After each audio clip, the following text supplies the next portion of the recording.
Well, good morning and welcome to Father's Day at the River. My name is Dean Ward and I'm the lead pastor of the River Church, and I am so glad that you have chosen to set aside this part of Father's Day to join in with us today.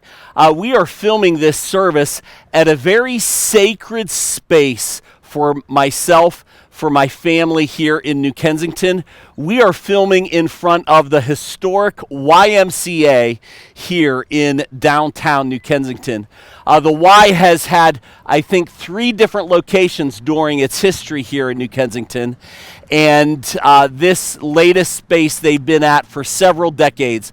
And I have to tell you, as a father, there has been no better partner for me in New Kensington outside of the church and the church family that I am a part of than the YMCA in helping my young athletic son have a space that he could extend all of his athletic energy, that he could take all of his competitive nature. Yes, listening to a little bit of Hotel California as the car drives by.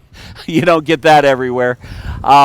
So I thought on Father's Day, it would be fun to kind of feature the Family Points YMCA and their New Kensington campus here in New Kensington. So why don't you come along and join us now?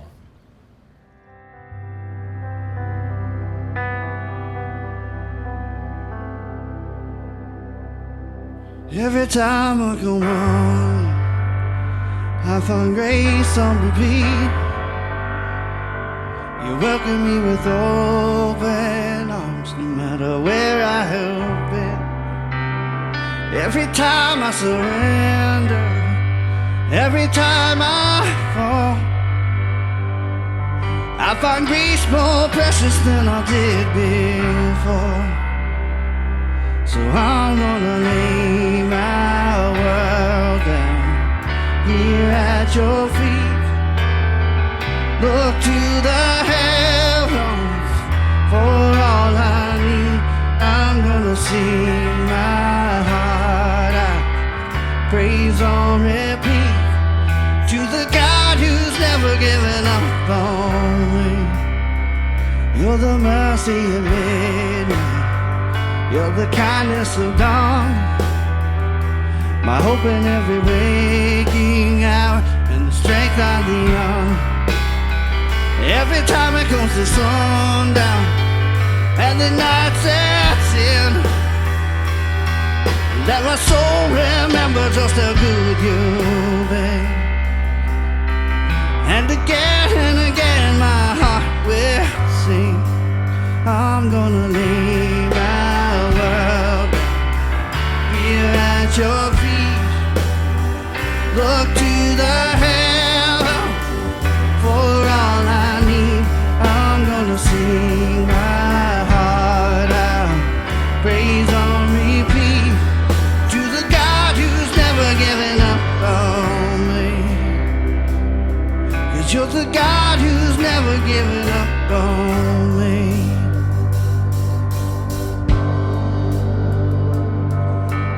Grace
that you're the God who's never giving up on me.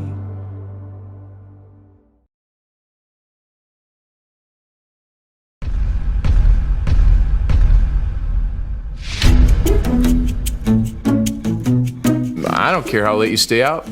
Stay out as late as you want. You want to borrow the new car? You want to borrow my credit card? Kids today, they really have it rough.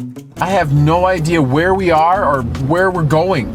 I mean, when I was their age, life was easy. Super easy. Why haven't you gotten a tattoo yet? How come you don't have any piercings yet? Yep, we're lost. We are completely lost. Ooh, sports. Just do whatever the mechanic says to do. Vehicle maintenance is completely overrated. Look, whatever the mechanic is asking, just pay him. Pay him whatever he wants. I wish they had soap operas at night. I like that boy. You should date him. You should date him immediately. Well, what about the creepy guy with the motorcycle? He's cute. Yeah, sure. Spring break in Tahiti sounds fun. Hey, make sure you get all your video games done before you start your homework. You don't have to pass all your classes. What? You have a project due tomorrow and you've known about it for 4 weeks and you haven't started yet? Sweet! Doesn't anybody want to know if we're there yet? Remember, if you need anything between midnight and 4 a.m., please come wake me up. Hey, I'm on the phone. Could you bring the baby over and let him climb all over me? Hey! Hey, can you please turn that music up? Well, we just stopped for lunch 10 minutes ago, but yeah, let's stop again. I never have trouble with my toddler. I never have trouble with my teenagers. I never have trouble with my adult children. You know, she's right. We are ruining her life. Yes, more homework to correct. All right, whining. Yay, tantrums. Vomit. We just really need to spoil these kids more. Sorry, buddy. I don't know any good jokes at all. You're 16. You pretty much know everything now. I think 18's a great age to get married. Okay, remember, make sure you turn on all the lights before you leave the house. Hey, could you leave the front door open for a couple hours? Thanks.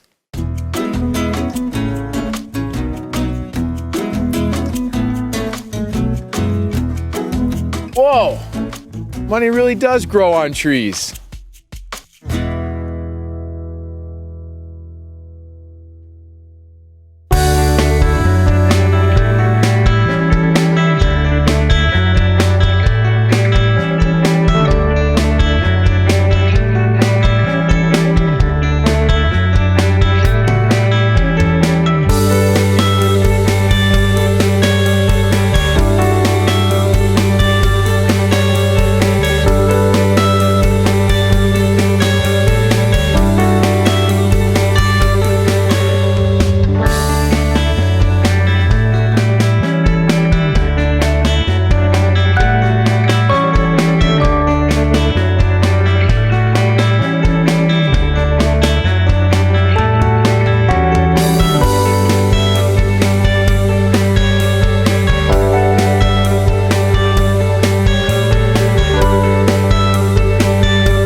When sorrow comes to steal the joy I own, when brokenness and pain is all I know, oh, I won't be shaken, no, I won't be shaken. My fear doesn't stand a chance when I stand in your love. My fear doesn't stand a chance when I stand in your love. My fear doesn't stand a chance when I stand in your love.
stand a chance when I stand in your love. My fear doesn't stand a chance when I stand in your love. My fear doesn't stand a chance when I stand in your love.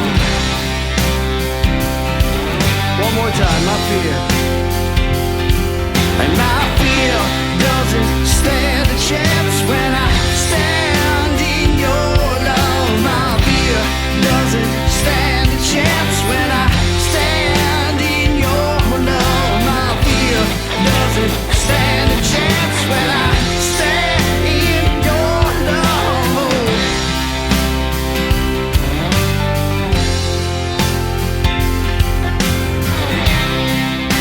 Amen. Just give me your fears this morning as we worship Him and stand in His love together. We're glad you're here today.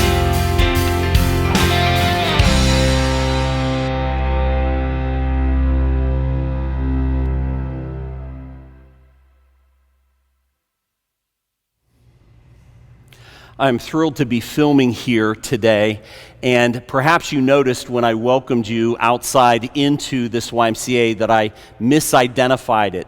It is called the Valley Points YMCA, and they have 3 locations here in the Allegheny Valley. They have this New Kensington location, they have the Allegheny Valley location up in Natrona Heights, and then they have the Kiski Valley location near Kiski High School.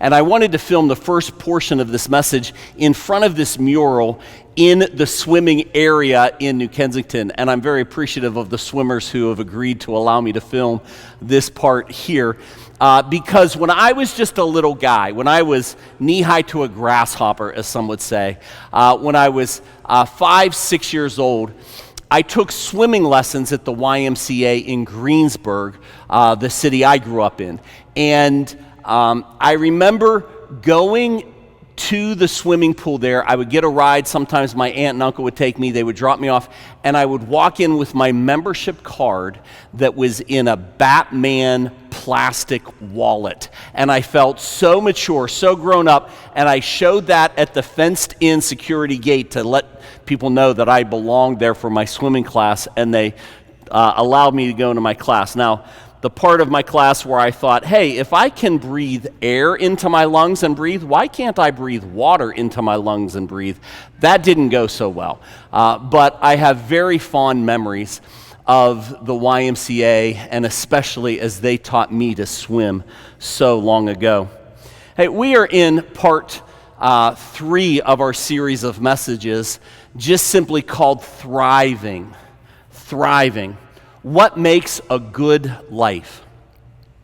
And the title of this message is just simply, because it's Father's Day, the goodness of family, marriage, and fatherhood. And I would like to kind of rename the message and just simply call it A Dad's Advice to Experience the Goodness of Family, Marriage, and Fatherhood. And so I want to invite you to allow me to share just some simple advice that I would like to share with you. Now, the great thing about advice is you can hear it and take it and learn from it, or you can reject it. It's all up to you, but I hope that you find this advice helpful.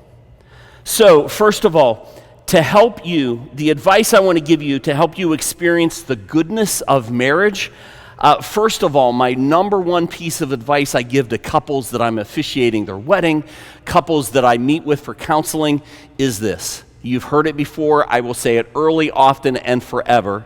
Choose to be amused instead of annoyed. Choose to be amused with each other in your marriage instead of annoyed with each other. I had this experience this morning. My wife, ever since we've been married, she walks around the house, and the thoughts that she has in her mind, she often verbalizes out loud. Some people call it talking to themselves. I just call it, that's the way Leslie rolls.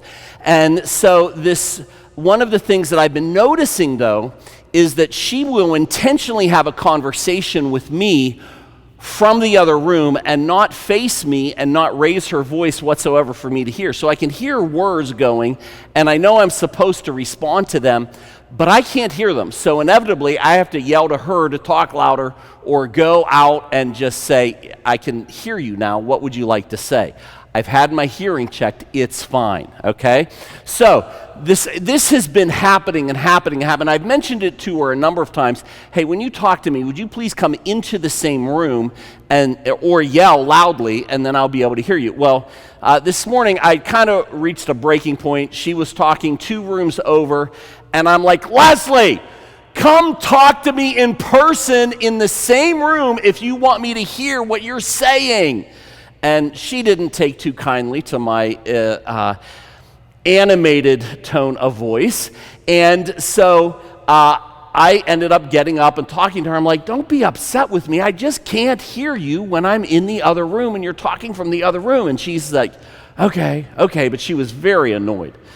And so she went to what she was doing, came back about a half hour later, and she walked in the room I was in, opened the door and said, Dean, she's this far away from me, Dean, I want you to know that I'm home now. And she chuckled. I'm like, there she is, choosing to be amused instead of annoyed. And the reality is, in our marriages, we have opportunities to be annoyed all the time. And if we can find the grace and patience to choose to be amused instead of annoyed, that will go a long way. The second piece of advice that I have is to learn and express love to your spouse in their language. There's a passage of scripture in 1 Corinthians chapter 13, verse 1, that says, if I speak in the tongues of men or of angels, but do not have love, I am only a resounding gong or a clanging cymbal.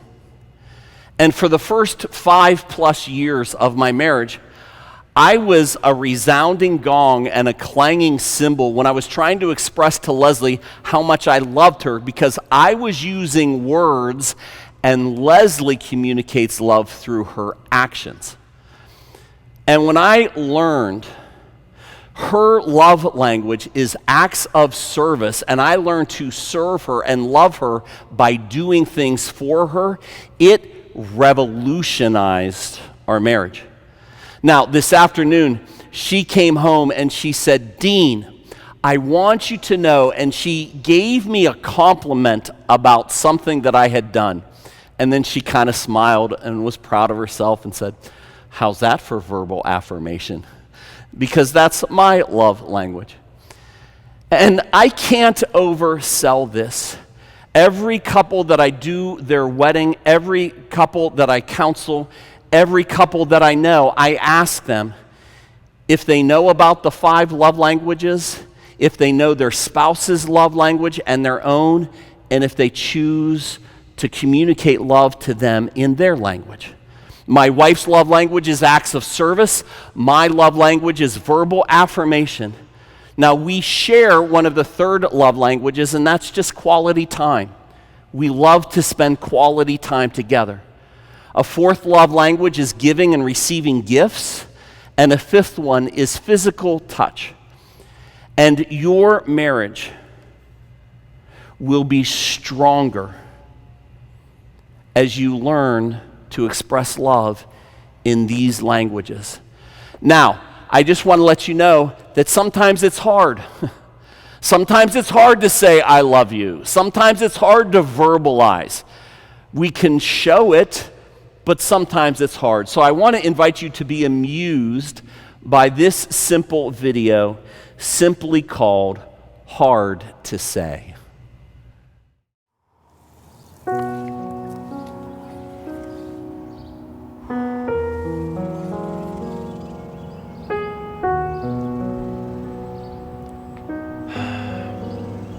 Well, Dad, I'm just going to say it. I don't know why it's hard for me to talk real with you, but it is. And all we ever do is talk weather and sports and weather, and that's it. I don't know. What I really want to say is I'm thankful for how you loved me growing up, and you always made time for me, and I love you. Happy Father's Day. That was really good. You think? Yeah, you need to tighten it up a little bit, but other than that, you're ready. Okay. Thanks, Uncle Ron. Here goes. Good.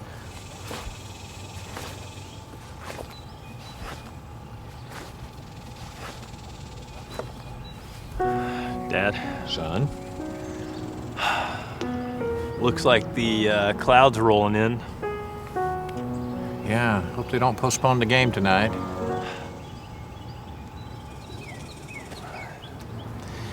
Listen, Dad, I wanted to say something to you. Okay. I just want to thank you for being, a dad. Not just a dad, for being one that's mine, and not, well, of course not just mine. You're Jessica and Jordan's dad too, but it's cool. Matthew. Yes, sir. I know. Dad, I don't think you do know. No, I know. I heard you talking to Uncle Ron. I was sitting just 4 feet from you. Well, I meant it. Thank you.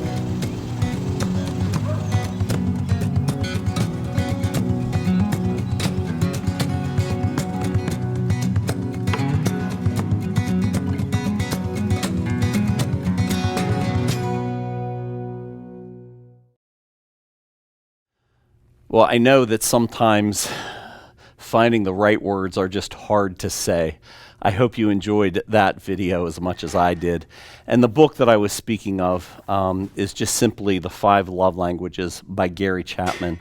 And if you've not availed yourself of this information, I want to invite you to please do, because it is a game changer.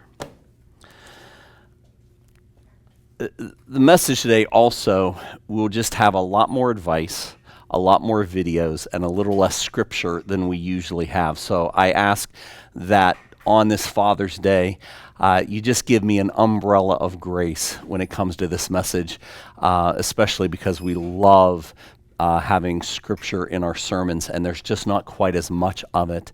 But as I try to live scripture out in my life, I believe this advice that I'm sharing with you is informed by and taught in Scripture. Okay? So,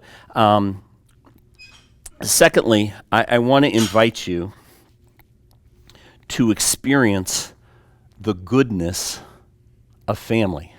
We talked about experiencing the goodness of marriage and the couple pieces of advice I had to help us do that.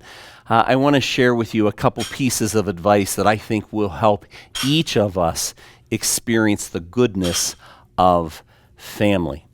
Mark and I usually collaborate on our messages whenever we are putting them together because we preach the same message at both campuses.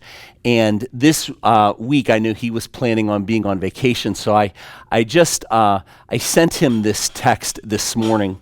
And it said, I asked Mark, any thoughts about the goodness of family you want me to consider while writing this message? He had sent me a text, and so I responded.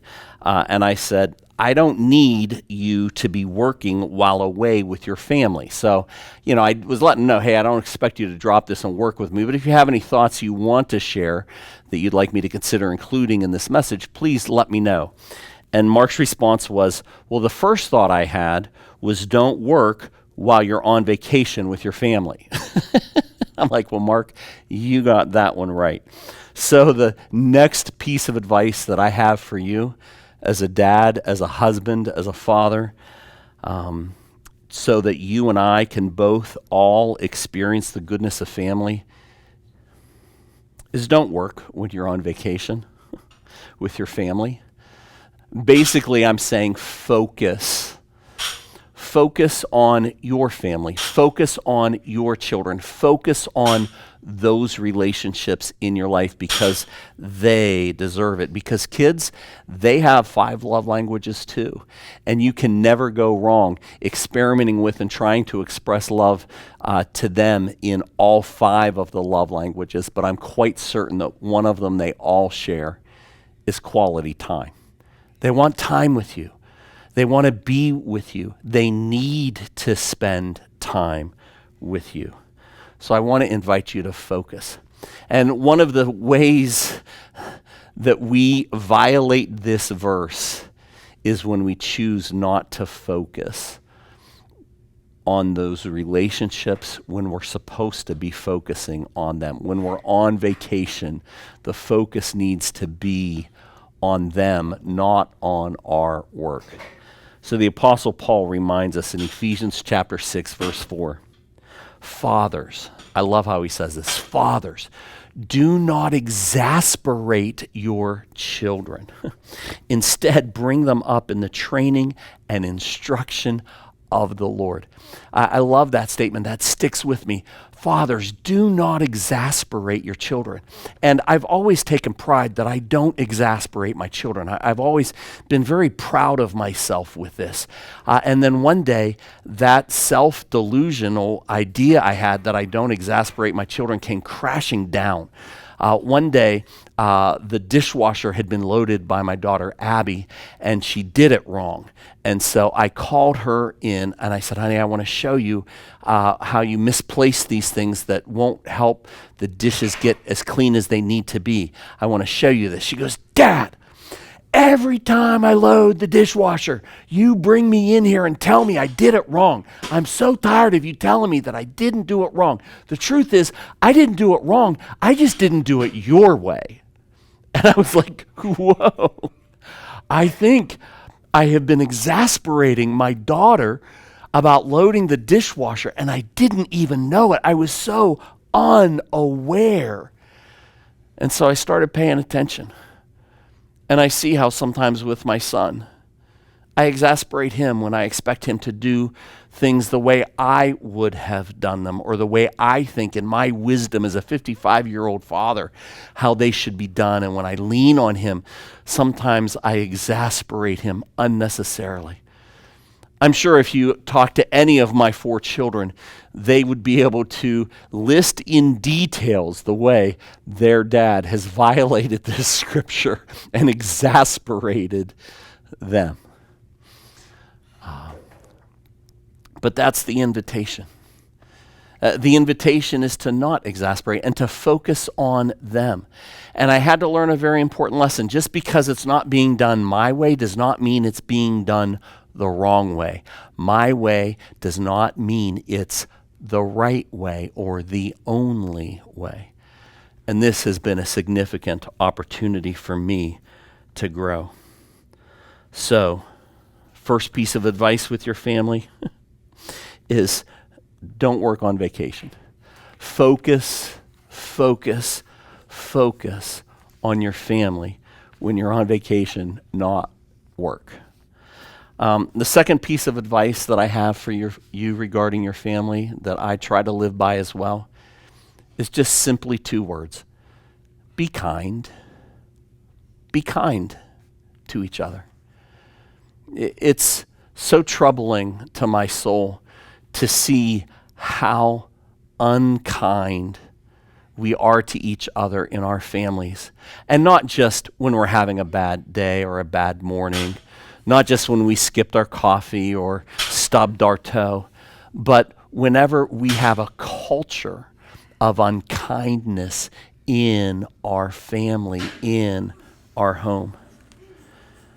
I love the way Colossians chapter 3, verses 12 through 14 says, therefore, as God's chosen people, holy and dearly loved, clothe yourselves with compassion, kindness, humility, gentleness, and patience. Bear with each other and forgive one another. If any of you has a grievance against someone, forgive as the Lord forgave you. And over all these virtues, put on love, which binds them together in perfect unity. But the reality is, we step on each other's toes. We get in each other's way. In our family, sometimes we bring our worst, our leftovers home and give that to each other. And when that happens, I want to invite you of Jesus' words in Matthew chapter 5, verse 9, when he just simply says, "Blessed are the peacemakers, for they will be called the children of God." My advice for you with your family, the advice that I try to live by my family, is to focus on my kids when they need me to focus on them, and to be kind to each other. Our kids learn a lot from us. They learn this from us. And so, dads, I want to invite you to watch this video and hopefully see yourself, see your actions in this video, just simply called A Father's Strength.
Well, now we are in what I refer to as the Holy of Holies when it comes to the YMCA.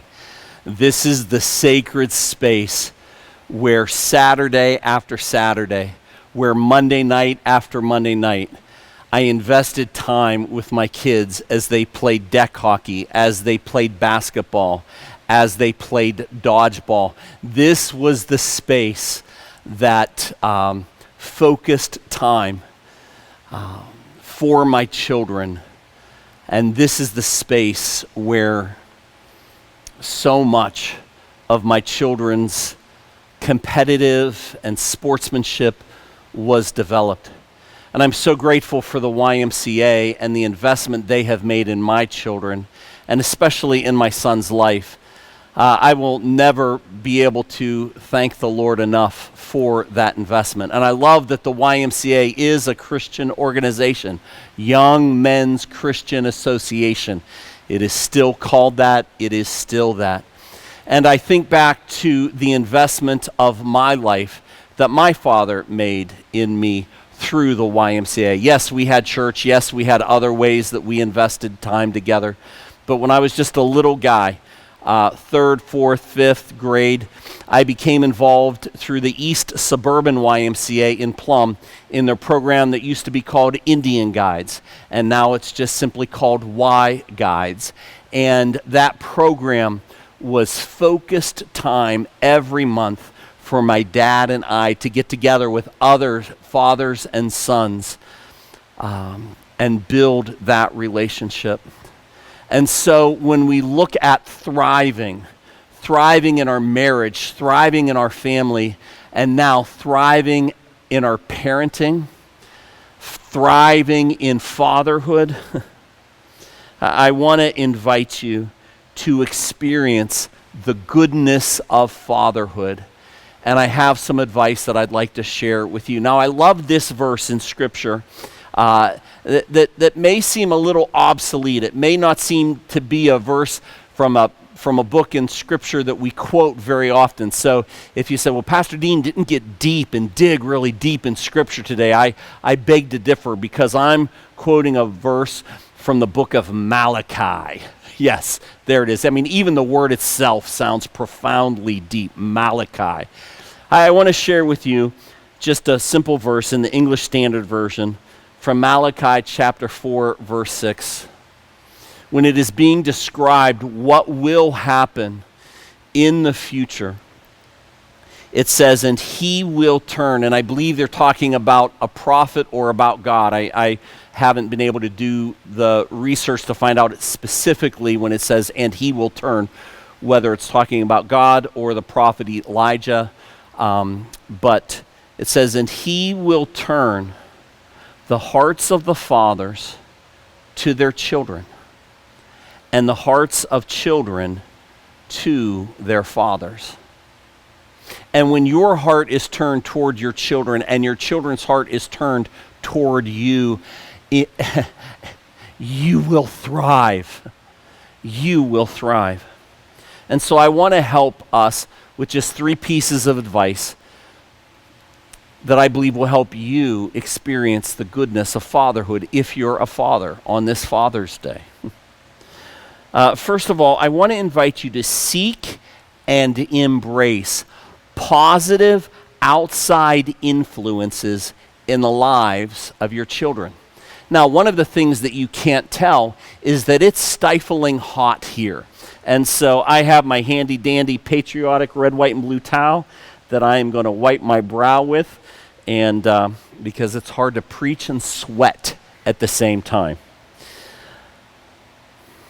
I want to invite you to seek and embrace positive outside influences in the lives of your children.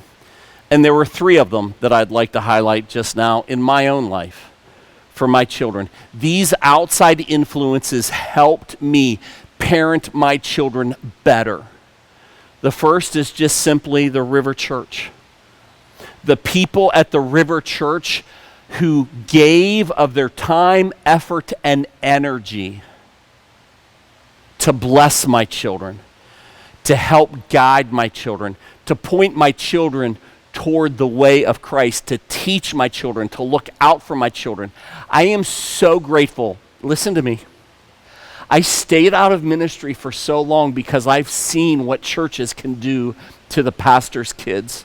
It was my biggest fear in becoming a pastor, because churches, they can either bless the pastor's kids or they can destroy the pastor's kids. And I'm so grateful, so entirely, utterly grateful that for the 18-year history and experience of the River Church with my children, you have done nothing but love, bless, look out for my children. I sent a text to them earlier today and said, hey, give me the top 3 or 4 people at the River who have made a positive difference in your life. And the list compiled together with all 4 of my children was impressive. And you know who you are, and I cannot thank you enough. A second positive influence outside of our immediate family that has blessed my children's life and has helped me as I father them is just quite simply Whitehall Camp and Conference Center. That is the state campground for our network of churches that's in Emlenton, Pennsylvania. It's been hallowed ground for our family for generations. My grandfather went there. My mother went there. I went there. And now my children have been raised there in youth camps, in family camp, in winter blast. My children, my daughter has been baptized there. And that same daughter was married there. This campground and the men and women that invested their lives in the lives of my children have had a profound impact. That's a second great outside influence that has made an impact in my family and my children's life that I'm eternally grateful for. And the third one I've already mentioned, the YMCA. This facility and their investment in the lives of young people, it's such a blessing to my family.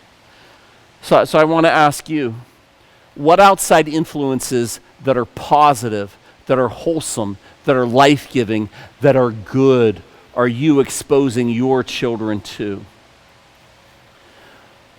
One of the heartbreaking experiences I had when I was a youth leader was that we had a family in the church that wouldn't let their kids come to youth group. I don't know if they were afraid of the influence we would have for them, if they thought we would drag them down, or if they just didn't trust me as a youth leader, which, okay, maybe there was some validity there, but, and I just grieved. You don't know what you're missing in not letting your children participate in this great outside influence that's positive and life-giving. So what ones do you expose your children to that are helpful and will bless their lives? That's the first piece of advice I have to help you experience the goodness of fatherhood. The second piece of advice that I have is I want to invite you to make time for memorable experiences. We can do this with our children individually and collectively. Individually, I reached out to my children and asked them, hey, how do you remember? What experiences do you remember that you and your dad had together, that me and you and I had, I think, I'm trying to get the grammar right there, but that we had together? Share with me what ones you had. And with my oldest daughter, I had a list of what I thought she would say. Do you know which one really struck me? She said, Dad, driving to school in the morning and listening to Spick, Choke, and Puke's Big World of Sports.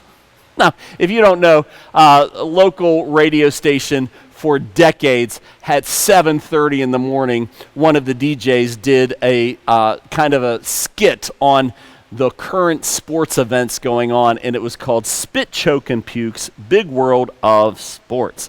And she said, Dad, that's one of the things that I remember we enjoyed together.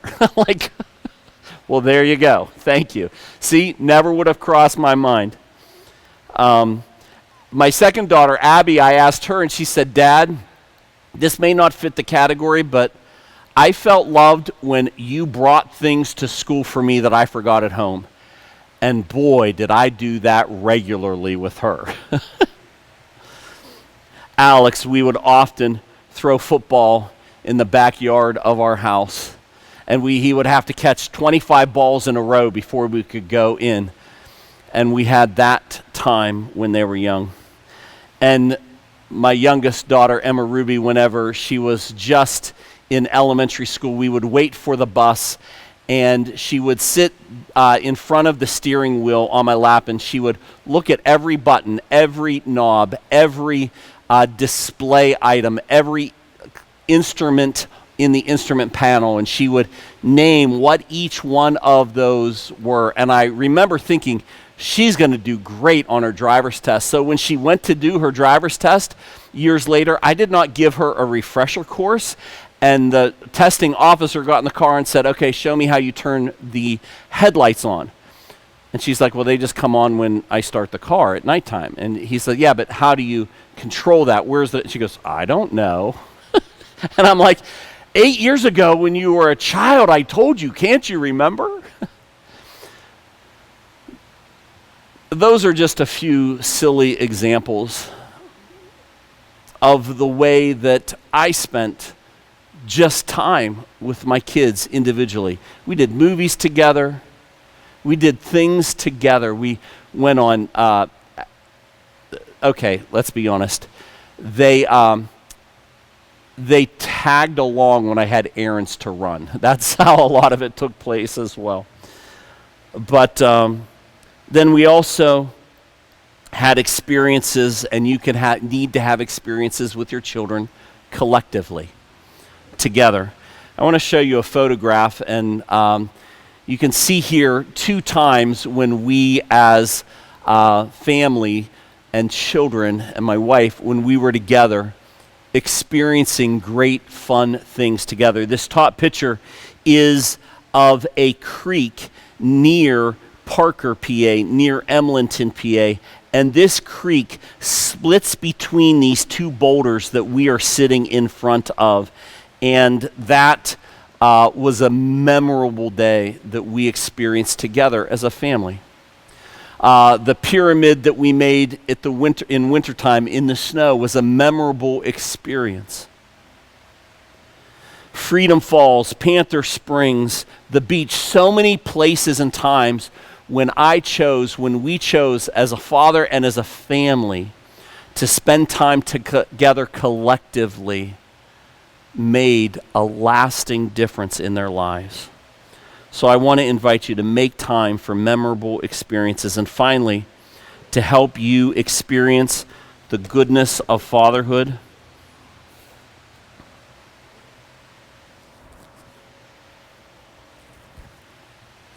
That is what they call a dramatic pause.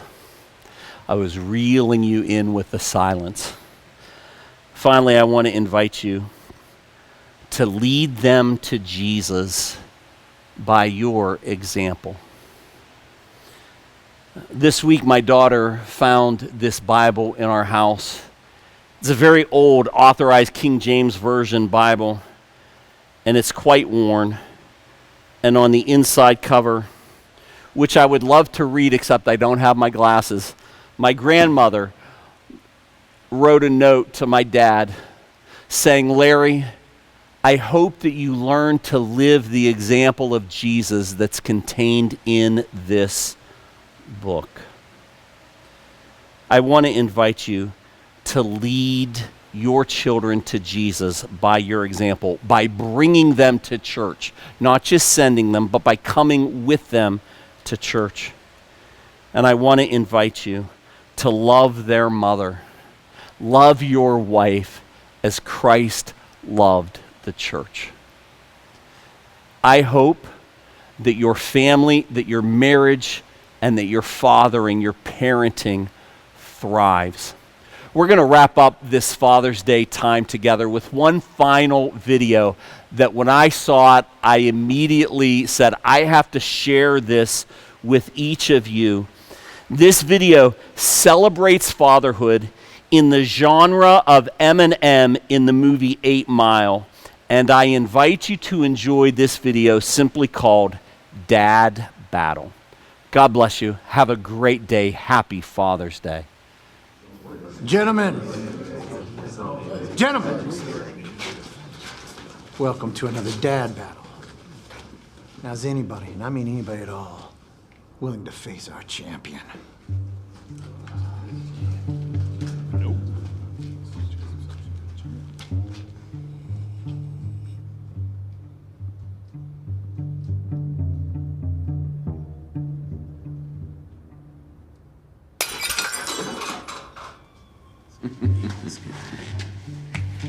Gentlemen, my son joined the golf team at school, so I bought him an extra pair of socks in case he gets a hole-in-one.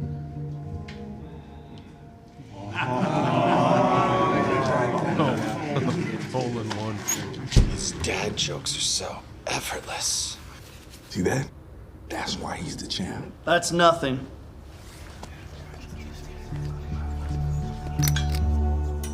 The other day, my daughter said a good Christian dad would buy her a car. So I said, well, a good Christian kid would walk, because that's what Jesus did.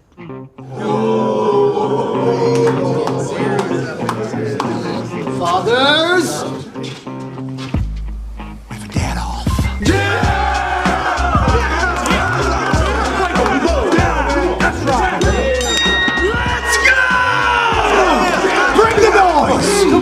Listen up, son. Just because God picked your nose doesn't mean you should.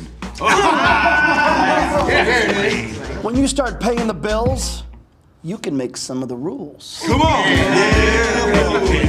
Hold up! Who touched the thermostat? That lawn isn't gonna mow itself. Let me stop what I'm doing and fix your boredom. Hi, Hungry. I'm Dad. I love the smell of Home Depot in the morning. Just wait till your mother gets home.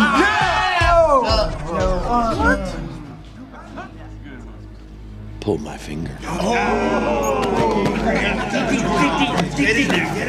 got this. Come on, champ. Nah. Just rub some dirt on it.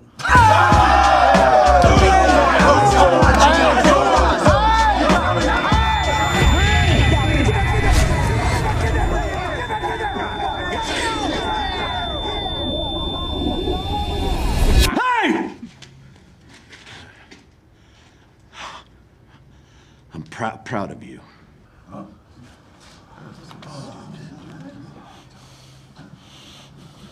You can do hard things. I love you. No matter what.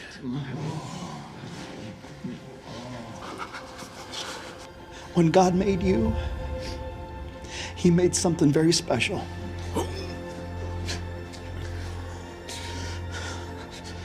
Proudest day of my life is the day you made me a father. I thank God for you every time I get on my knees and pray. And again, who gives this woman? No, you look at me. You look at me. Who gives this woman to be married to this man? Her mother and I do.